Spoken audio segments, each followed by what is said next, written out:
में जो है एक कमेटी बनाएंगे और वो कमेटी जो प्रस्ताव देगी वही काम करेगी। आज कोई कमेटी नहीं बनी। मोहल्ला क्लिनिक का नाम है लेकिन उसमें कुछ होता नहीं है, डॉक्टर नहीं है, वहाँ कंप्यूटर बिठा देते हैं।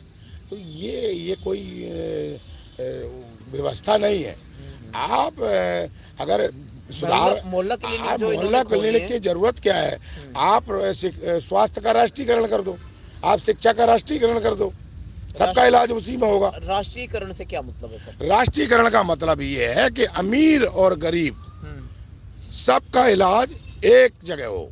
अच्छा, एक बेड एक अस्पताल में मतलब हो, एक लेवल पे हो, तो देश की जो संस्थाएं हैं वो ऑटोमेटिक काम करने लगेंगी। क्योंकि वहाँ अमीर का भी इलाज होगा, गरीब का भी होगा, तो मंत्री का भी होगा, संतरी का भी होगा, और घास खोदने वाले का भी होगा, और जो है बड़ी फैक्ट्री चलाने वाले का होगा। तो मतलब जहाँ बड़े लोगों का इलाज होगा, जहाँ जो पावर में है, हाँ, तो गरीब आदमी की सुरक्षा अपने आप हो जाएगी, क्योंकि वो लोग उस अस्पताल को फिर खराब नहीं होने देंगे। हाँ, क्योंकि उनको ज्यादा डर रहता है मरने का। पावरफुल लोगों का पता लगेगा कि भाई हमें इसी अस्पताल में इलाज कराना पड़ेगा। हाँ। तो वो कभी कमजोर, जैसे शमशान देखो आप, व्यवस्था है बढ़िया। क्यों है? क्योंकि वहीं पे हमें जलना पड़ता है, वहीं उसको जलना पड़ता है। तो शमशान का मतलब क्या है? जहाँ पर सबकी शान बराबर हो जाए।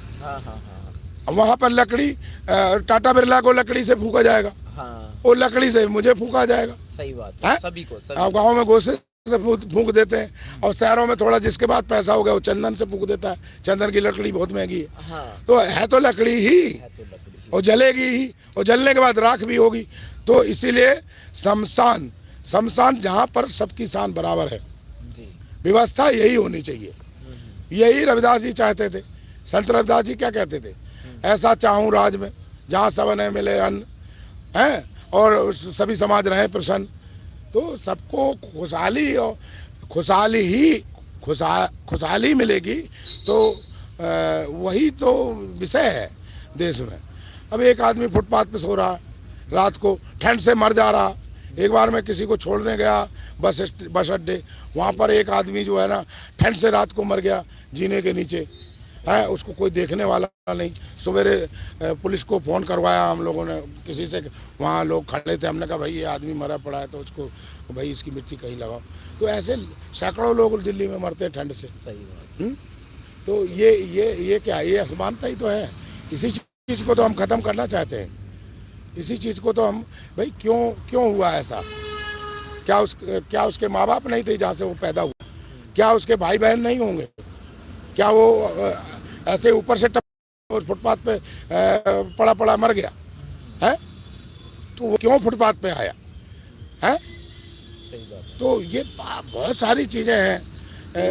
बहुत सारे लोग आज देखो दिल्ली देश की राजधानी में फुटपाथ पे रोजगार कर रहे हैं। भाई इनको दुकानें बना के दो। सही बात। क्यों फुटपाथ पर?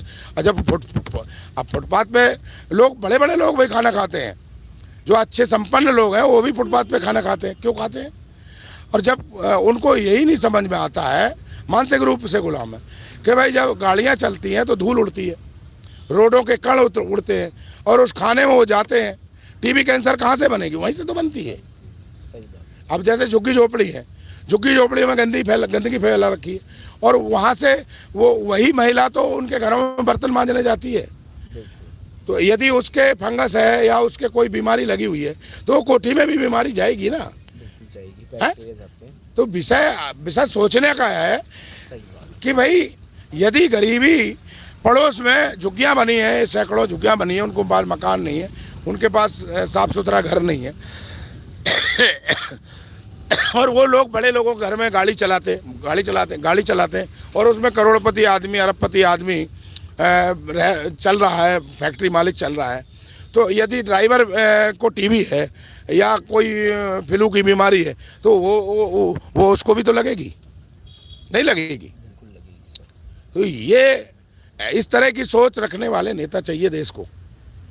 वो समझे कि संसार, भगवान बुद्ध ने कहा, भगवान बुद्ध को मिला क्या दुनिया में? वो जब पटना में बैठ गए तो उनको एक ही चीज़ मिली, संसार दुख में है, दुख का कारण है, कारण का निवारण है, निवारण है ज्ञान। भाई दिमाग होगा जब ही तो सारी समस्याएं का हल होगा।